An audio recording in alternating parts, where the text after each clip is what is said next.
ጋሪ ኔቪል ቶተንሃም ከፕሪሚየር ሊጉ ቢወርድ በመጨረሻም ለሊጉ ጠቃሚ ሊሆን እንደሚችል አብራርቷል። ስፐርስ በአሁኑ ወቅት በዚህ ውድድር ዘመን አሳዛኝ ውጤቶችን ተከትሎ ከወራጅ ቀጠናው በአንድ ነጥብ ከፍ ብሎ የሚገኝ ሲሆን ይህም በከፍተኛ ደረጃ ላይ ስላላቸው ደረጃ ስጋትን ፈጥሯል። የቀድሞ የማንቸስተር ዩናይትድ ተከላካይ ከውድድር ስለመውረድ ማውራት እንደማይወድ አምኗል። ነገር ግን ሊጉ የበለጠ ተወዳዳሪነት ካለው ሚዛን እንደሚጠቀም ያምናል። ከውድድር መውጣት ላይ መተንበይ አልፈልግም፣ ክለብ ሲወድቅ ማየት የሚለውን ሀሳብም ጠልቻለሁ ሲል ኔቪል ተናግሯል። በቶተንሃም ላይ ምንም አይነት ጉዳት እንደማይፈልግ አጽንኦት ሰጥቷል። ነገር ግን ከውድድሩ መውጣት አዲስ ያደጉ ክለቦችን ብቻ ሳይሆን የነበሩ ክለቦችንም ከጎዳ ለሊጉ ጤናማ ሊሆን እንደማይችል ያምናል። ነገር ግን ቶተንሃም ሲወድቅ ማየት ለቶተንሃም ደጋፊዎች ጥሩ እንዳልሆነ አምኜ መቀበል አለብኝ። ቶተንሃም አስደናቂ ክለብ ነው ብዬ አስባለሁ። ነገር ግን ከተፎካካሪ እይታ አንጻር የፕሪሚየር ሊጉ በጣም ጥሩ ይሆናል ብሏል። ኔቪል አክሎም በውድድር ዘመኑ መጀመሪያ ላይ አዲስ ያደጉ ቡድኖች ወዲያው ወደ ሻምፒዮንሺፕ እንደሚመለሱም እንደሚሰጋ ተናግሯል። በወቅቱ መጀመሪያ ላይ የበለጠ ያስጨነቀኝን ነገር እነግራችኋለሁ። ያነሳው እያደገ ያለ ክለብ እንደገና ወደታች እየተመለሰ መሆኑንም እናገራለሁ ብሏል። ተንታኙ ስፐርስ ከውድድሩ ቢወጣ የሚያሳዝን ቢሆንም በዚህ ውድድር ዘመን ያሳየው ብቃት ውጤት ሊሆን እንደሚችልም ደምድሟል።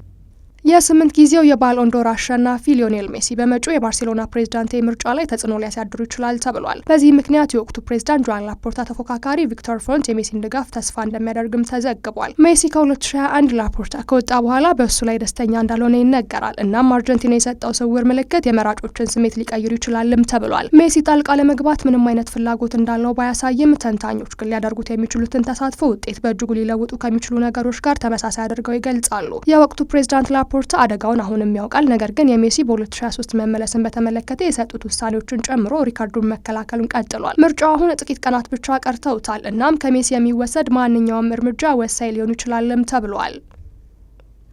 ኔትፍሊክስ በሮናልዲኒሆ ጎቾ የህይወት ታሪክ ከዚህ በፊት ታይቶ በማይታወቅ ሁኔታ አዲስ ዘጋቢ ፊልም መስራቱን አስታውቋል። ዘጋቢ ፊልሙ 3 ክፍሎች ይኖሩታል። የመጀመሪያው በሙያ ህይወቱ ላይ ልዩ ልዩ የሆኑ ቀረጻዎች እንዲሁም የሙያ ዘመኑ ዋና ዋና ነገሮች ከሊዮኔል ሜሲ፣ ኔይማር ጁኒየር፣ ሮቤርቶ ካርሎስ እና ከሌሎችም የተሰጡ ምስክርነቶችን ይዞ ወደ ኋላ ይመለሳል። ሁለተኛው ክፍል ደግሞ ብራዚላዊው በ1994 የዓለም ዋንጫ ላይ ያሸነፈበትን ድል የሚያሳይ ቀረጻን ይሆናል። ሶስተኛውና የመጨረሻ ክፍሉ ደግሞ በአማተር እግር ኳስ ላይ ያተኩራል። ትኩረቱን በሳኦ ፖሎ እና በርካታ ታላላቅ የብራዚል ታዋቂ ሰዎች ተጫወቱበት ነው። ሮናልዲኒሆ ጎቾ ዲ አሴስ ሞሬራ ከ2001 እስከ 2003 ለፒኤስጂ መጫወቱ ይታወሳል። ዘጋቢ ፊልሙ ሚያዝያ 8 2018 እንደሚለቀቅም ኔትፍሊክስ አሳውቋል። በአውሮፓ ቻምፒየንስ ሊግ በ16ቱ ዙር የጥሎ ማለፍ ጨዋታ አስቶን ቪላ በዋትኪንስ ጎል አሸንፏል። አስቶን ቪላ በአውሮፓ ሊግ 16ቱ ዙር የመጀመሪያ ዙር ጨዋታ ሊልን 1-0 በሆነ ጠባብ ውጤት ማሸነፍ ችሏል። ብቸኛው ግብ የተገኘው ኤሪስ ኮንሳ በረጅሙ ካቀበለ በኋላ ኤሚሊያኖ ቡኤንዲያ በኳሱን በመምታት ኦሊ ዋትኪንስ በጭንቅላቱ ግብ አስቆጥሯል። የቪላ ድል ባቻ ውጤት ብልጫ ሰጥቷቸዋል። ሊል ደግሞ በሁሉም ውድድሮች 2 ተከታታይ የሜዳ ጨዋታዎችን ተሸንፏል። በሌላ የምሽቱ የአውሮፓ ሊግ ጨዋታ ሮማ ከቦሎኛ 1-1 በሆናቸው ውጤት ተለያይቷል። በሌላ የምሽቱ ጨዋታ ፓናትኒያኮስ ሪያል ቤትስን በ10 ተጫዋቾች 1-0 በሆነ ውጤት ማሸነፍ ችሏል። ኦሎምፒክ ሊዮን የአውሮፓ ሊግ የመጀመሪያ ዙር ጨዋታ እንዲሁ በ10 ተጫዋች ተጫውቶ 1-1 በሆናቸው ውጤት ማጠናቀቅ ችሏል። ኤንድሪክ በመጨረሻ ደቂቃ አቻ ውጤት አስመዝግቧል። ከሪያል ማድሪድ በውሰት የሄደው ኤንድሪክ አሁን ለሊዮን በ11 ጨዋታ 6 ጎሎችን ሲያስቆጥር 4 አሲስቶችንም ማስመዝገብ ችሏል። ኖቲንግሃም ፎረስትን በሜዳው በሲቲ ግራውንድ በሚትላንድ 1-0 በሆነ ውጤት ተሸንፏል። ኖቲንግሃም ፎረስት በዴንማርኩ ቡድን ሚትላንድ የአውሮፓ ሊግ ሽንፈት ገጥሞታል። በሌላ ጨዋታ ፖርቶ ስቱትጋርትን 2-1 በሆነ ውጤት አሸንፏል።